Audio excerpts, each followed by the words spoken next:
Hello viewers, good everyone and welcome to Harmless TV. Yeah, my lovely people, another shocking news don't still enter. Why it can't be say we will let the whole world hear this news and know wetin dey happen for inside that country where they call Nigeria. Northern youths arrested by Amotekun in Ondo community. Those people they claim that they were sent to undergo military training for inside army barrack when they for Ondo state. You can see the injustice. Those northern youths, they claim that they were sent to go and undergo military training for inside army barrack when they for Ondo state. Una dey see wetin dey happen because the military base now, they are all corrupt now that they are training Fulani Herdsmen. But they are busy, the soldiers are busy killing Biafra men, killing ESN, those people that stand up to defend their town, to defend their people. They are the one being killed. Why the bandits, the terrorists are being trained in military facilities. You can imagine and you can understand the hatred, the injustice, the discrimination that is taking over the country called Nigeria. Let me read it out. There was tension among the residents of Okitipupa, the headquarters of the Okitipupa local government area of Ondo State. No fewer than 45 youths from the northern part of the country were arrested by the Ondo Security Network, also known as Amotekun Corps. It was gathered that the youths convoyed in a truck were intercepted in front of the Okitipupa Army Barracks at about 10 p.m. on Thursday and were taken to Akure, the state capital.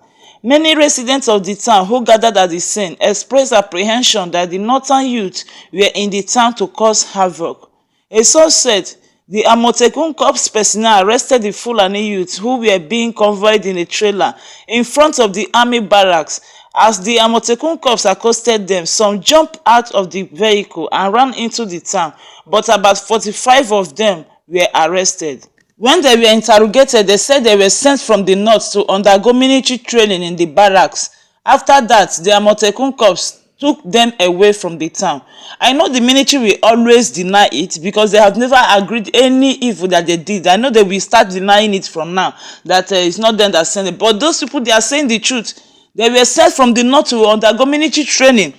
That is for you to know that your barracks, your soldiers, they are all corrupt. The people you think that they are defending you or they are saving your lives, they are no more. The ones you are seeing there, those are Fulani Herdsmen. They are being trained in the army facilities just so that they will just enter after their training. They will go to the town and kill people. These are the same army that your government are using to terminate everybody, to kill innocent people. And you said that they are soldiers. They are not soldiers. These people are Boko Haram. They are Fulani Herdsmen. You can see the intimidation that is going on in that country. You can see the discrimination, the hatred from the southeast. You can see how the northern part of the country are causing havoc here and there. Instead of them to tackle the issue of the insecurity in the country, now they have to be training Fulani Herdsmen.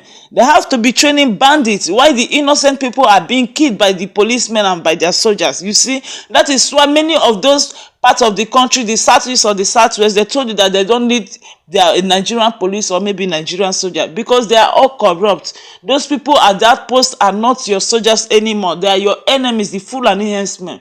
Your government have been there training them for so long, not even only today. Especially for those Boko Haram, it is the same of your government that trained them. The same of your government that put them at that position. That is why they can never overcome them. They can never overtake them. Because they are the one that positioned them there. So it's left for you, the indigenes, to stand up and defend your country because your government are no more. Your soldiers are no more. They have all been taken over by the Fulani Herdsmen.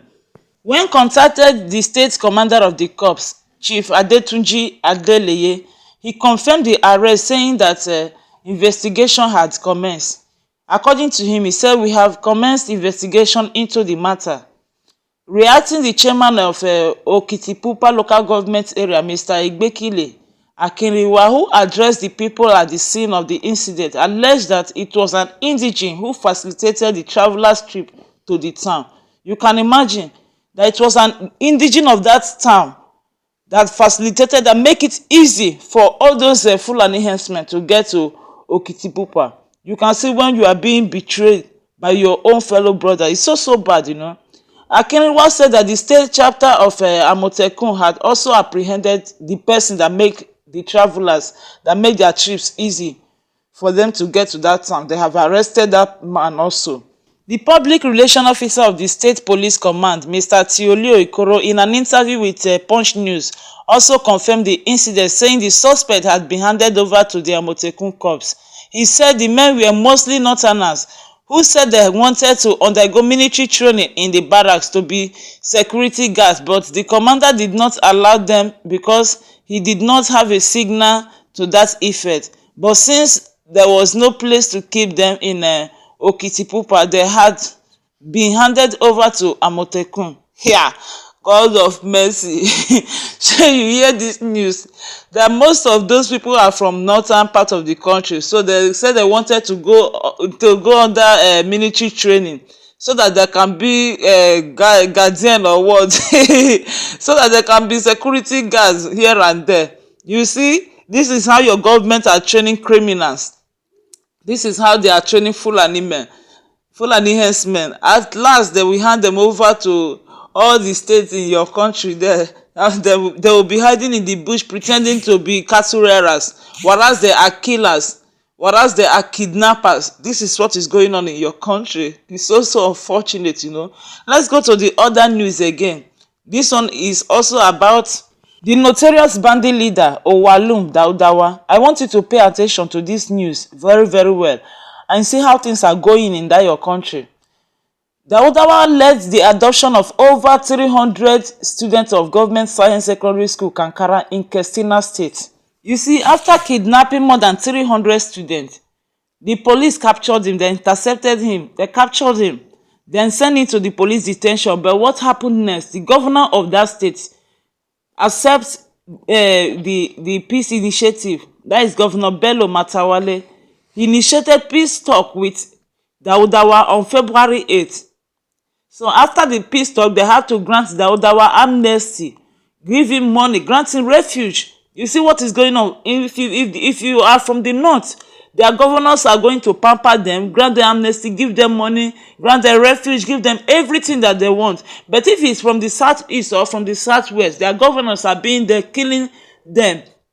You understand? They are killing their bandits or the people they call the unknown government or the people that were there to secure them. The governors of that state will kill them. But if you are from the north, their governors always initiate peace talk with them. They will even grant them interview for them to say their mind.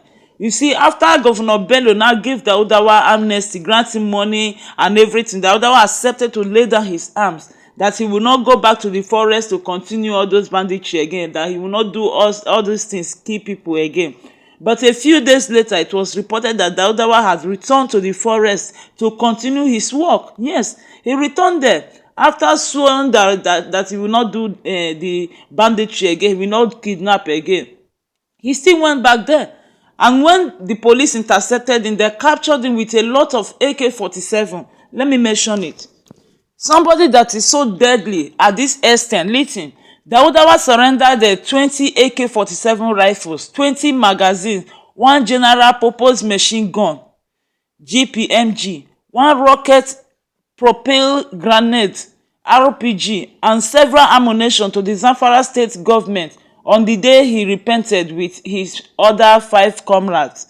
You see, somebody that they capture with all these type of ammunition, at last they still negotiate with him, they still grant him amnesty, give him money and free him, allow him to work freely. But other people that are even defending their town, people that are even trying to defend their place, defend their home, their governors are busy killing them. This is injustice in that country. The injustice is too much. Confirming his killing to Channels Television via a telephone conversation, the Commissioner for Security and Home Affairs, Zamfara State, Abubakar Duran, said Daudawa left Jusua 2 days ago, that he had reportedly told people that he was going to attend one of his relatives' wedding. Barely 9 days after Awulun Daudawa returned to the jungle after swearing oaths on the glorious Quran never to go back to banditry. Daudawa said, and I quote, "I have repented and submitted myself. I don't want to look back at all.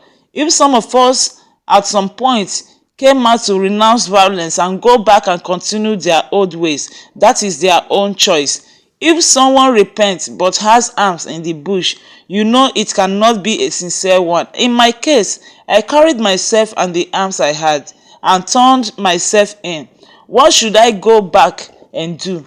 If I do anything, Allah sees it. This was his word, so then he sworn to the Quran. But at last now, not even only, just barely 9 days now, he returned back. You can see what happened. So this our tongue, you have power. When you say you're not going to do something again, stop doing it. Don't do that thing again. Because if you swore on any oath at all, you use the man to say, let this happen to you if you do this again, you did that same thing, really it's going to happen. Because this world is full of nature. Our tongue have a lot of power. That is why we have to control it. A source said that Daudawa was killed while leading his men on a revenge attack on bandits loyal to another gang called Balolo. It was gathered that while Daudawa was in Jesua following his repentance, some armed members of the Balolo camp attacked the position of his men in an attempt to rescue their cattle, killing 2 of his gang members in the process. He was said to have vowed to retaliate. And also a source said while Daudawa gang succeeded in killing some persons in the opposition gang, their leader was fell down by bullets of Balolo's boys. You see, after swearing Quran, so on and so forth, he still go back to revenge. He still go back to retaliate, but he forgot that he has done wrong to other people, but they forgive him. But him, he don't want to forgive because he has said it that he will pay them back. He have to do it because he's the Alpha and Omega. It's very, very bad, you know. Someone can forgive you and you cannot forgive. That is bad habit. That is not good. Because you sworn never to go back to all those bad ways. Then why now paying a revenge again on someone that did harm to you? You did cause many people harm. You caused them havoc. You caused them tears and pain. But they forgave you. They pardon you. Instead of you not to stay calm and continue as a good person you are in the society. No. You have to revenge. According to them, they said after he killed many of those people also, the rival groups, after he shot many of them, he was done with bullets because even him himself, he ran out of bullets. He don't have bullets again. So the rival group, their boys have to shoot him. That is the way he died. You see, this our tongue have so many power. We have to control it. Anyway, let's go to the other news concerning the Biafrans in US, the Igbo communities in US, because they are saying something that is very, very, that is very, very open to the whole world, telling the whole world about their government, that their governors are the cause of all these insecurities that is happening in their area.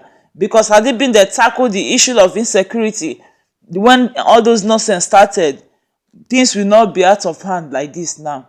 Let's listen to what they have to say.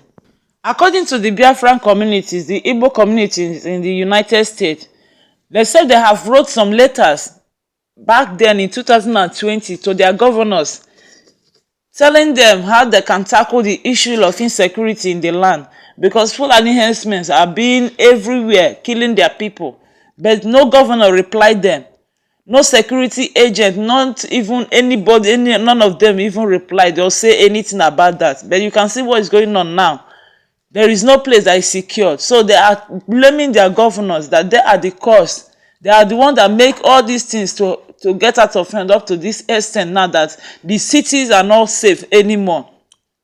Because you can listen, when you watch it, you listen to some police stations being bombed, some prison being broken, and so on and so forth. So many things are happening. As of now, they have even ordered coffee in some of the states like Anambra, Enugu, all those Imo, all those side, Abia State, and so on and so forth. So the country now is not safe, and they are trying to send out message again to their governors that they need to stand up and do something. They need to stand up and do something to secure their land, because if not, this will turn to civil war or something else. It's so bad and so touching. So make sure you share the video and let all those ones that need the advice, let the advice get to them, so that they will know what they will do to their people. They will know how to secure their people, because as you can see now, the Fulani Herdsmen are being sent to military facilities to go and undergo military training. So what about you? Are you governors going to continue killing your own people? Or you will still have to train them so that they can secure their land? So it's left for you to choose. Either you continue killing your people, or you open your eyes and see the danger that is coming before you, so that you know how to rescue your life soon. Thank you all for watching, and please make sure you subscribe and share. God bless you. Bye for now.